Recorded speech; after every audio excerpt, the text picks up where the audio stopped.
साबिक़ वज़ीर व रुकन असम्बली सनतनगर टी श्रीनिवास यादव ने अहदेदारों को हिदायत दी है कि वो ड्रेन के ज़ेर इल्तिवा कामों को 2-3 दिन के अंदर मुकम्मल करें।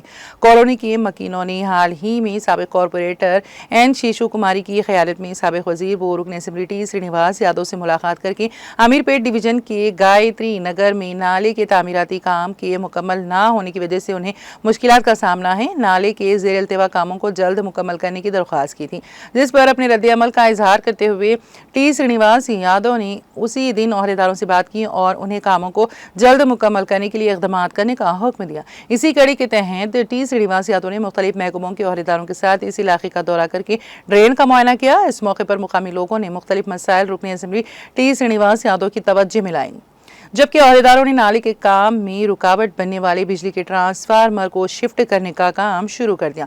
उन्होंने एहलकारों को फौरी तौर पर नाले पर कायम तजावुज़ात हटाने का हुक्म दिया। उन्होंने कहा कि काम को जंगी बुनियादों पर मुकम्मल किया जाए और आवाम की मुश्किलात दूर की जाएं। इस मौके पर खिताब करते हुए उन्होंने वजाहत की कि गायत्री नगर के आवाम को हर साल बरसात के मौसम में सड़कों पर बारिश का पानी खड़ा होने की वजह से दरपेश मसाइल का मुस्तकिल हल फराहम करने के लिए ड्रेन की तामीर का काम शुरू किया गया था।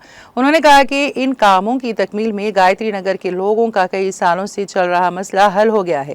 टी श्रीनिवास यादव के हमरा साबिक़ कॉरपोरेटर एन शीशा कुमारी, ई वेंकटेश्वर लो वाटर वर्क्स की GM Prabhakar, town planning Syed, electrical AD किशोर, डिवीजन सदर BRS सदर हनुमंत राव के अलावा दीगर मुकामी कायदीन और रिहायशी मौजूद थे।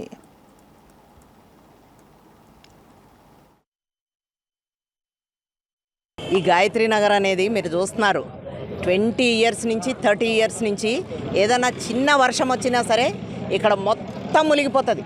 ఈత కొట్టాలి, కార్లు మునిగిపోతాయి, బండ్లు కొట్టుకుపోతాయి, అన్నీ కొట్టుకుపోతాయి.